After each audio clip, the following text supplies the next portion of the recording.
Hello, my dear students. Beta ji, once again you are Aradhana ma'am with plus 2 topic.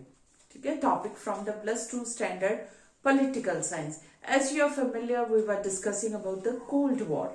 Okay, we have discussed the Cuban Missile Crisis. Okay, that is we have discussed in the Caribbean Sea and in American continent how Cuban Missile.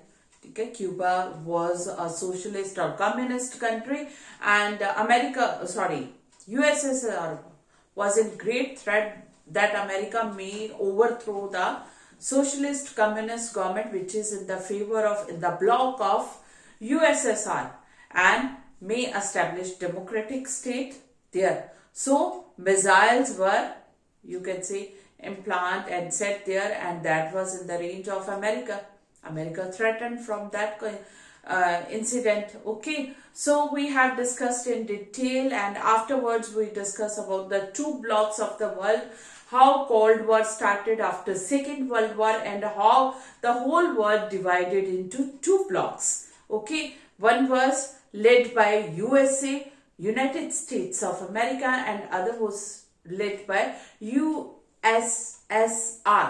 Union of Soviet Socialist Republic, which is now in not existence. Okay, so today we are moving towards the next step and discussing further from the plus 2 political science book, the very first chapter, the Cold War.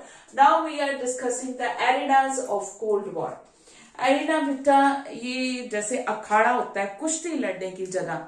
अब America और USSR लड़ तो नहीं रहे थे, ये अलग अलग कंट्री को हम लोग कह लें कि एक अपने पपेट की तरह यूज कर रहे थे.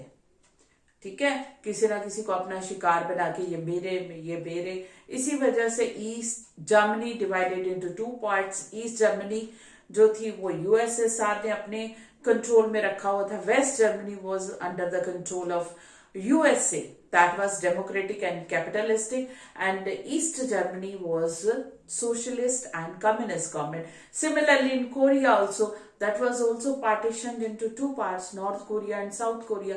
That is still also into North Korea and South Korea, two parts, but Germany is unified. Unification of Germany हो चुका है. Okay, सिंगल कंट्री है. बट ये जो है अमेरिका और सोवियत यूनियन जो थे, ये किसी ना किसी जगह को अपना अखाड़ा बना लेते थे, एरिनास जैसे. ओके, कोल्ड वॉर का. बट इनमें इतनी समझदारी थी, कभी हॉट वॉर नहीं हुई, कभी शूटिंग नहीं हुई. लिमिट में जरूर हुई है अलग अलग जगह पे war, but they were also familiar with the results of the third war. Two wars तो हो ही चुकी थी world war.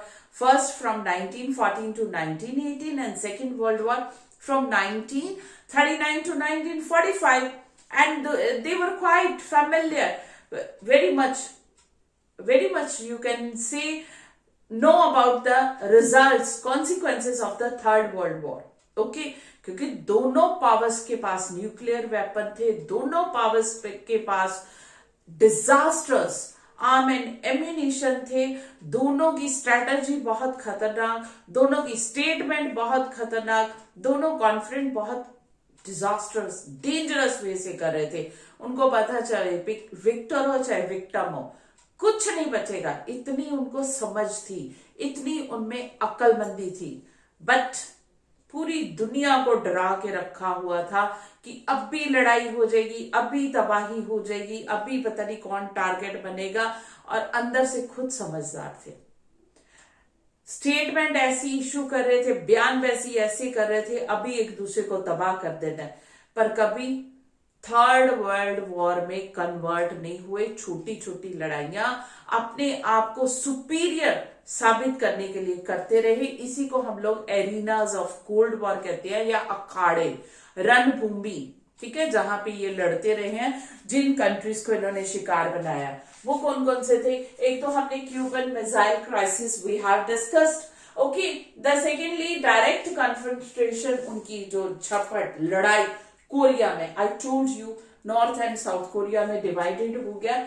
50 to 53, 1950 to 53. Now Berlin, Germany also I have told you, उसमें भी हुआ, फिर है कॉन्गो में अर्ली 60s में, और देन है इन सब में जो है लड़ाइयां हुई छोटी छोटी इन रणभूमि में, एरिनास में, और काफी lives, thousands of peoples were killed, ठीक है, लाखों की तादाद में, हजारों की तादाद में इनोसेंट पीपल्स जो थे, ये इनकी सुप्रीमेसी साबित करने के लिए कि बेस्ट है मेरी आइडियोलॉजी, मेरी स्ट्रेटजी, मैं ही अब बेस्ट हूं, दूसरे को नीचा, अपनी सुपर पावर कायम करने के चक्कर में इतनी जिंदगियां चली गई, बर्बादी हुई। और ये जो थे, इसके अलावा कोरिया, वियतनाम, वियतनाम जिसको हम लोग अफगानिस्तान, ठीक है, यहां पे भी ये इनके एरिनास थे, अखाड़े थे कह लो, या लड़ने की, ये मेन सेंटर रहे हैं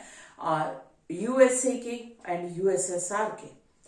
काफी हॉट यू कैन से लग रहे थे सिचुएशन, हालात इतने थे कि जैसे अभी अब 2 ब्लॉक से बाहर भी एक ऑर्गेनाइजेशन थी, I have told you name, the non align movement, ठीक है, ये कुछ ही कंट्री जो थे ना यूएसए के ब्लॉक में थे और ना ही यूएसएसआर के ब्लॉक में थे, इन दोनों के ब्लॉक में ही नहीं थे, वो थर्ड वर्ल्ड कंट्रीज कहलाए, जिनको 1945 के बाद, यानी कि आई वांट टू से after 1945 means second world war, after second world war they got the independence, those countries called third world countries, okay, and इनमें से several countries जो थे, इन्होंने नॉन अलाइन मूवमेंट नेम जिसको हम लोग कहते हैं NAM, okay, I haven't written here but I will write name, NAM इसको शॉर्ट में, okay, ये बनाई है इन्होंने नेम। और ये सारे के सारे जो कंट्रीज जो थे, जो अमेरिका के ब्लॉक में नहीं जाना चाहते थे, ना ही यूएसएसआर के, रशिया के, यानी कि ना ईस्टर्न अलायंस में ना ही वेस्टर्न अलायंस में। I have also discussed about the eastern alliance and western alliance. Eastern alliance means USSR, western alliance means USA. Eastern alliance means communist and socialist, and western alliance means capitalistic and democratic government की ideology, okay. So ये countries जो थे, इन्होंने अपना काफी important part play किया है इस तरह की टेंस एंड ग्रिम सिचुएशन को थोड़ा शांत करने के लिए, पीसफुल कंडीशन, ठीक है। स्पेशली इंडिया ने, Pandit Jawaharlal Nehru was prime minister at that time when Korea crisis was there, and ये हमारे कंट्री ने और नैम ऑर्गेनाइजेशन ने played very crucial role in Korea, okay.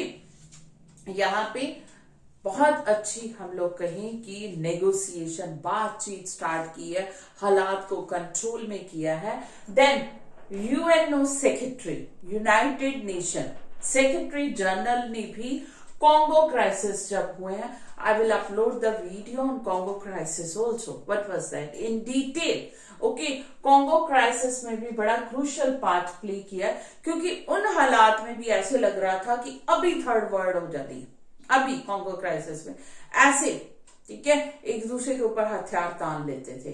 ये कोल्ड वॉर जो थी, ये हर टाइम इतनी ज्यादा हालात इतने बुरे तक पहुंच जाते थे कि ऐसे लगता था अभी थर्ड वर्ल्ड वॉर, और मींस डिस्ट्रक्शन, वर्ल्ड खत्म हो जाएगी, क्योंकि सेकेंड वर्ल्ड वॉर के डिजास्टर्स रिजल्ट सबने, कॉन्सिक्वेंसेस सबने बियर किए हैं, देखे हैं कि किस तरह से अमेरिका ने जापान में हिरोशिमा नागासाकी में अगस्त 1945 में न्यूक्लियर वेपन थ्रो करके कितनी तबाही वहां पे मचाई। और अब तो इतनी टेक्नोलॉजी एडवांस है, इतनी ज्यादा क्वांटिटी में इन कंट्रीज ने न्यूक्लियर वेपन और दूसरे डिजास्टर वेपन बना लिए हैं, क्या होगा। इसीलिए ये जो है राइवलरी, दुश्मनी बढ़ी जा रही थी, और ज्यादा वेपन्स बना रहे थे, इकट्ठे कर रहे थे, और ये एक दूसरे के ऊपर शक भी कर रहे थे। शक कैसा कि कोई अपना जासूस मेरे न छोड़ दे, कोई अपने जासूस के थ्रू मेरे हथियारों को ब्लास्ट ना कर दे, या कोई अपना ही कोई अंदर कैसा है सनकी दिमाग का कोई, और उनको खुद नहीं पता था जो अलग अलग वर्ल्ड के कंट्रीज जो उनके ब्लॉक में हैं वहां पे कितने उन्होंने आर्म्स एम्यूनेशन रखे हुए हैं। मिस कैलकुलेशन यू कैन से, ये ना हो जाए किसी तरह की और वेपन किसी के हाथ में चले जाए और कल को हमारे ही अगेंस्ट यूज कर दे। इतना डर अब उनको आप ही हावी होना शुरू हो गया, अपने आप पे कह लो थ्रेट अब होना शुरू हुआ, या कह लो उनको अब you can say there realize कि वो किस रास्ते पे चल रहे हैं, इसके रिजल्ट कल उनको खुद ही भुगतने पड़ेंगे। when they realized, when they understood, जब उनको ये सब कुछ समय लग गया कि इतने arms ammunition nuclear weapons and other weapons we have so much, इतनी क्वांटिटी में हमने इकट्ठे कर लिया और कहां कहां पे वर्ल्ड के अपने जो ब्लॉक में कंट्री है कहां कहां पे कितने प्लांट किए हुए हैं, कहां पे कितने रखे हुए हैं, उसकी मिस कैलकुलेशन हो रही है, वो अपने अगेंस्ट ही कल को यूज हो जाने। तब उन्होंने थोड़ा सा क्या डिसाइड किया है कि इतना ह्यूज स्टॉक जो था आर्म्स का, I have written twice, okay, so ये जो था अब दोनों के दोनों ब्लॉक जो थे यूएसए का और यूएसएसआर का, दोनों ब्लॉक ये समझ गए थे कि वो कितनी स्टूपिडिटी कर रहे हैं, कल को अपनी तबाही का ये सारा काम पड़े। ओके, ऐसी हालात में उन्होंने डिसाइड किया है कोलैबोरेटिंग, एक दूसरे के साथ सहयोग करेंगे, लिमिट करेंगे वेपन्स को और एलिमिनेट, इनको अब खत्म करेंगे, डिफ्यूज करेंगे। ओके, अब इसलिए क्या हुआ है, स्टेबल बैलेंस होगा वेपन्स का, इसको कहा उन्होंने आर्म्स कंट्रोल।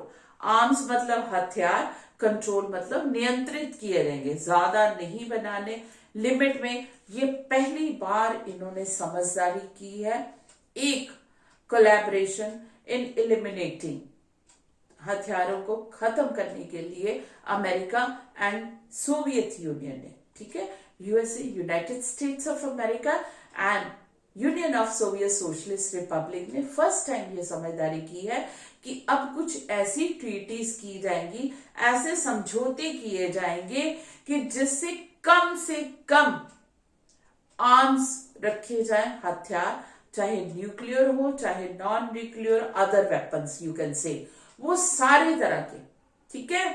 सो इसमें बहुत से थे नॉन, पहले तो टेस्ट बैन होंगे न्यूक्लियर वेपन की, ये नॉन प्रोलिफरेशन ट्रीटी वगैरह, arms control, I will discuss in the other video. I hope you understood today's video, okay, today's topic, but again and again I am repeating the same dialogue, you can say. Still you have any confusion, send me your confusion or doubt in comment section, okay. I am eagerly waiting for your doubts and queries and you can say problems. But before leaving, once again subscribe and share my channel to all and take the screenshot of the main points of today's topic which we have discussed. Okay beta, that's all from my side. Okay beta.